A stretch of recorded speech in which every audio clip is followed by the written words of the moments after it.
Hello dear students, welcome to my channel In-Depth Economics. This will be our first class for class 11 economics and we will begin with statistics for economics. Chapter 1 Introduction. In today's class we will learn about the meaning of economics and important concepts of economics. Are you ready? So let's get started. According to Alfred Marshall, economics is the study of mankind in the ordinary business of life.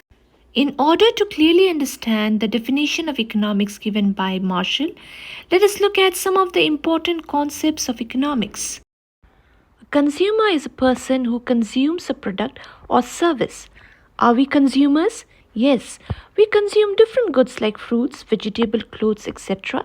and make use of services like services of a doctor, teacher, carpenter, etc. Seller. Sellers are individual or entities that are involved in exchanging goods or services in exchange for cash.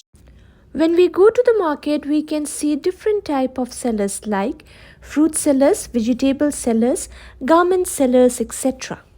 We can buy these goods and services by making a payment for them. Producers manufacture goods or provide services. A person who grows agricultural products like apple or rice, manufactures articles like t-shirt or mobile phone, or provides services like the service of a taxi driver are all included in the category of producers. Many people are both producers and consumers. For example, this lady can take the money she gets by selling coconut water and go to a store to buy the goods that she needs. A person or an organization that employs people and pays them wages or salaries is called an employer. On the other hand, a worker hired by an employer to do a specific job is called an employee. Now let us look at three distinct components of economics, which are consumption, production, and distribution. The act of using resources to satisfy our needs is called consumption. For example, when we feel hungry, we consume food to satisfy our need. The process of making or manufacturing goods from raw materials or components is called production. So during the production process, inputs are used to create an output. The way the total output, income or wealth is distributed among individuals or factors of production is called distribution. Consumption, production, distribution, and sale of goods and services are economic activities. Economic activities are undertaken for a monetary gain. This is what economists mean by ordinary business of life. Now let us go back to the definition of economics given by Marshall. Economics is the study of mankind in the ordinary business of life. So, it focuses on how a man earns an income and how he uses it.